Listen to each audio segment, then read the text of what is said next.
Bom dia, igreja. A graça e a paz a todos. Sejam todos muito bem-vindos à nossa escola dominical. Hoje nós vamos estudar a lição de número 15 da nossa revista, que tem como título a espiritualidade ao alcance, né? Bom, o objetivo do nosso estudo de hoje é desenvolver um relacionamento espiritual com Deus. Em primeiro lugar, nós precisamos entender que Deus é espírito e ele sempre existiu. Até antes da formação do universo, ele já existia. E por isso, não há um lugar que limite a presença de Deus. Lembra da história de Jonas, né? Jonas ele tentou fugir da presença de Deus porque ele não queria ir pregar na cidade de Nínive, né? E ele tentou fugir da presença de Deus, mas para onde ele ia, Deus estava ali, Deus estava presente, né? O próprio Davi, né, ele, no Salmo 139, ele faz uma bonita declaração, né, reconhecendo que Deus não está limitado tanto ao tempo quanto ao espaço. Né? Salmo 139, do versículo 7 até o versículo 10. Vamos dar uma lida nesse salmo. Ele diz assim: Para onde poderia eu escapar do teu espírito? Para onde poderia fugir da tua presença? Se eu subir ao céu, lá está. Se eu fizer a minha cama na sepultura, também lá está. Se eu subir com as asas da alvorada e morar na extremidade do mar, mesmo ali a tua mão direita me guiará e me susterá. Diante dessa declaração que Davi faz no Salmo 139, nós podemos afirmar então que a presença de Deus ela não está limitada ao tempo, ao espaço físico, né? Se Deus não está limitado ao tempo nem ao espaço, então Ele conhece todas as nossas necessidades, Ele conhece todas as nossas dificuldades, né?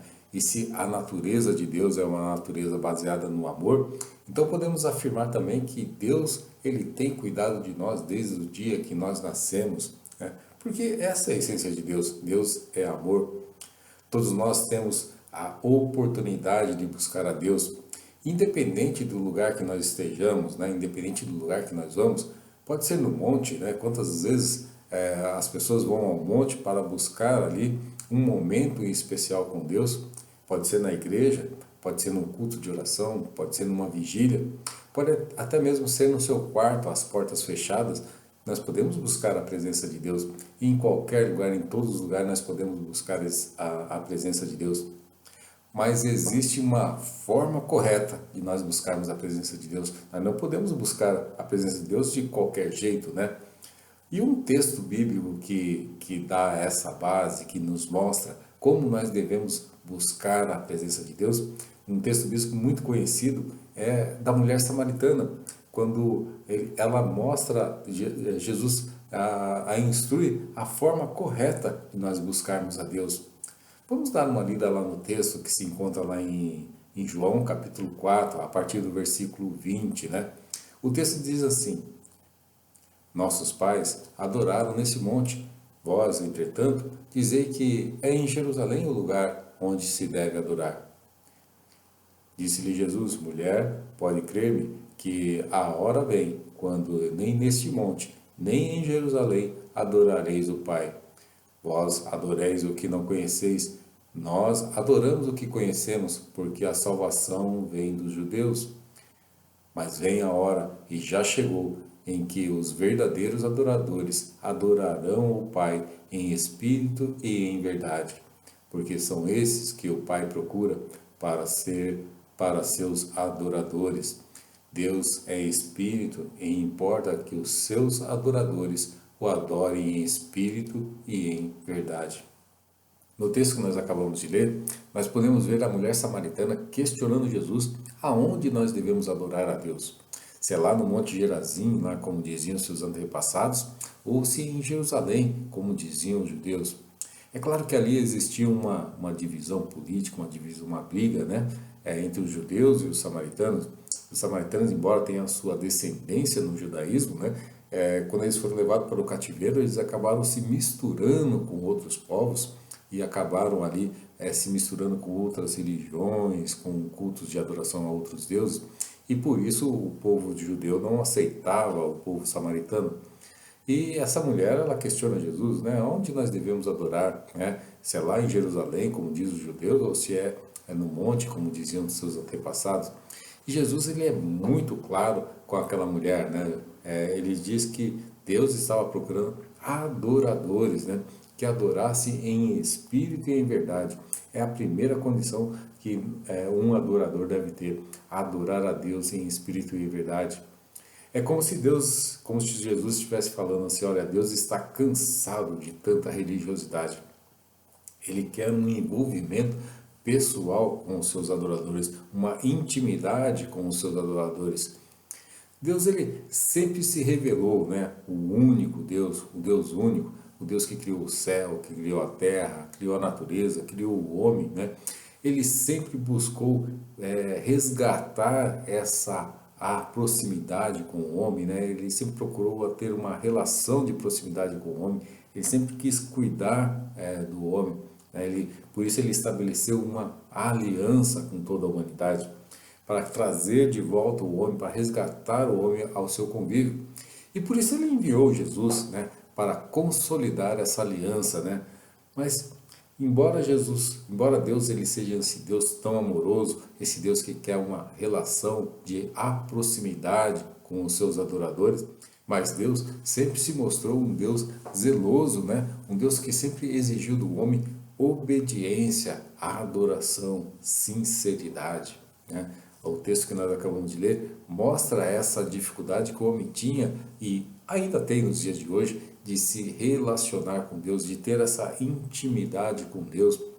O homem ele está muito preso ainda a essa questão da forma de adorar a Deus. O homem está preso à religiosidade, né? Como naquela época estava preso à questão dos sacrifícios, das ofertas, das liturgias, né? E esquecia de adorar a Deus na sua sinceridade. Foi isso que aconteceu lá em Caim e Abel, né? Aquele que ofereceu com o coração grato e aquele que ofereceu simplesmente para cumprir uma liturgia, para cumprir uma obrigatoriedade, né? Deus ele procura adoradores que o adorem em espírito e em verdade. Hoje nós temos acesso direto com Deus, nós temos esse contato direto com Deus através do sacrifício de Jesus, mas existe essa condição que nós devemos nos apresentar com um coração puro e sincero. Isso não dá para nós fingirmos, né? Não dá para nós fingirmos um coração puro e sincero, porque Deus conhece o nosso coração, Ele sabe daquilo que nós vamos falar. Antes mesmo que a gente pronuncie as palavras, Deus já conhece a intenção do nosso coração, como diz o salmista, né?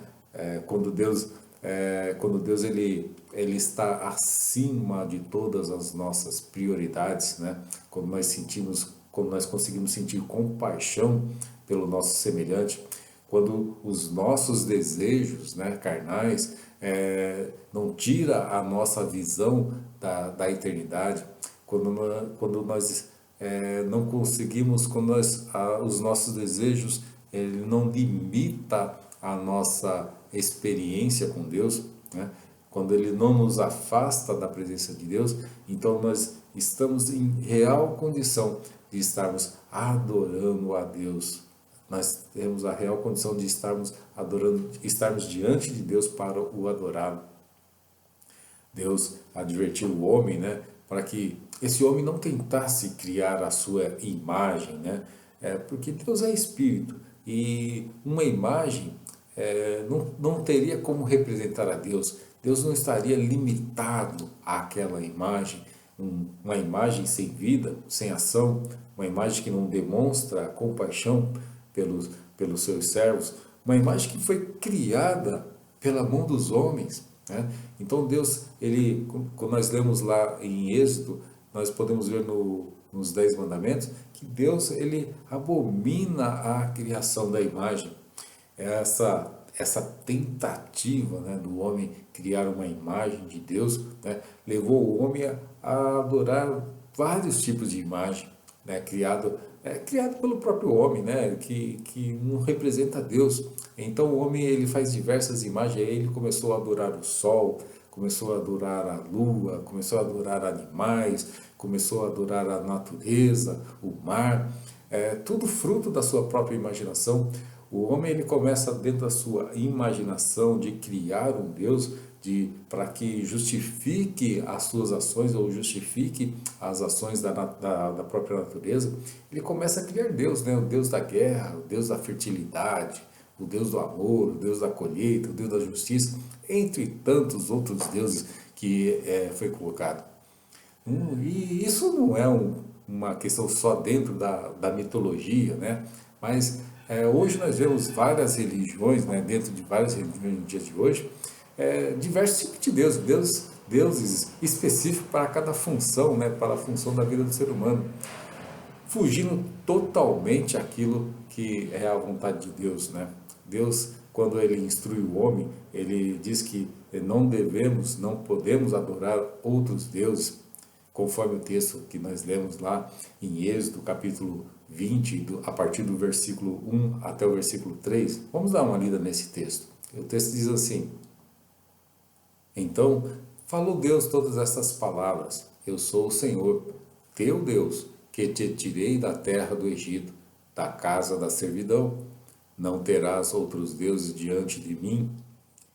Nesse texto que nós acabamos de ler, nós vemos Deus falando diretamente com Moisés, né? Passando instrução a Moisés e ao povo de como Deus deve ser adorado, como o povo deve se comportar, como o povo deve buscar a presença de Deus, né?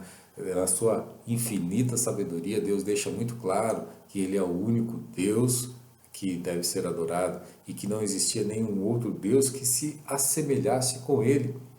Ele criou o universo, criou a natureza, criou o homem, e Ele não divide essa glória da criação com ninguém, né? Já no segundo mandamento fica mais evidente ainda esse desejo de Deus em que o ser humano possa reconhecer essa sua divindade, né? Vamos dar uma lida lá em Êxodo, capítulo 20, do versículo 4 ao versículo 5. O texto ele diz assim: Não farás para ti imagem de escultura, nem semelhança alguma que há em cima no céu, nem embaixo da terra, nem nas águas, nem debaixo da terra.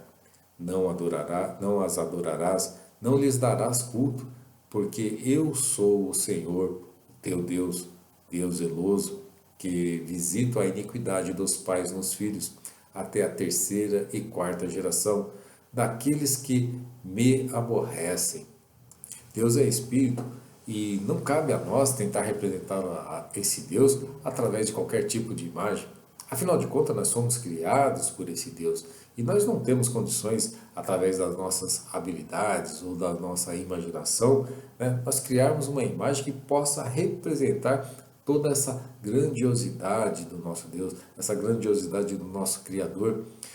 Mas nós, como seres humanos, ao longo de toda a história, né, de toda a existência do ser humano, nós tentamos definir essa imagem, tentamos personificar uma imagem que possa representar o nosso Deus, como se aquela imagem ela tivesse poder de nos aproximar de Deus, como se aquela imagem tivesse poder em si mesmo, né? Quando nós lemos o texto de Elias, né, Elias e os profetas de Baal, que se encontra lá em Reis, né, 1 Reis, capítulo 18, versículo 28, nós podemos ver que como o homem, né, ele cria esses deuses, né, e ele começa a ofertar a deuses que não pode respondê-lo, a deuses que não têm vida em si mesmo. Vamos dar uma lida lá no texto que se encontra em 1 Reis, capítulo 18, do versículo 27 até o versículo 28. O texto ele diz assim: Ao meio-dia, Elias começou a zombar deles. Gritem mais alto, dizia, já que ele é um Deus, quem sabe está meditando, ou ocupado, ou viajando, talvez esteja dormindo e precise ser despertado. Então passaram a gritar ainda mais alto e a se ferir com espada e lança, de acordo com o costume deles, até sangrarem. Já no passado nós vemos homens criando imagens, né, de Deus e oferecendo sacrifício a esses deuses e até muitas vezes se sacrificando diante de uma imagem.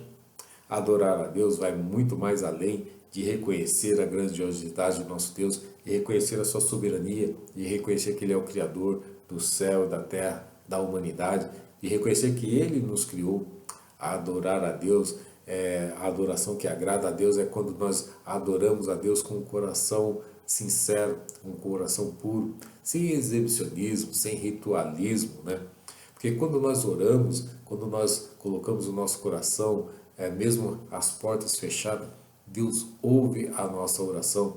Como diz lá em Mateus capítulo 6, versículo 6, ele diz assim: Tu, porém, quando orares, entra no teu quarto e fechada a porta, oras a teu Pai, que está em secreto. E teu Pai, que te vê em secreto, te recompensará. Deus, ele procura adoradores que o adorem em espírito e em verdade. Ele não precisa de representações ou de fingimento ou de uma liturgia, né? Deus, ele quer adoradores que o adorem em espírito e em verdade. Quando nós olhamos para a história de Paulo, né? Quando Paulo está ali na cidade de Atenas, onde ele vê aquele mais de 30 mil ídolos, né? Mais de 30 mil deuses sendo adorados por aquele povo, e o povo ainda constrói um altar ali ao Deus desconhecido, com medo de não ter representado um Deus e esse Deus poder depois se vingar dele. Então eles constroem um altar ao Deus desconhecido. E Paulo, ele chega àquele povo e ele diz: olha, esse Deus, esse altar que vocês colocaram lá, o Deus desconhecido, é o Deus que eu estou falando, é o Deus que eu estou representando.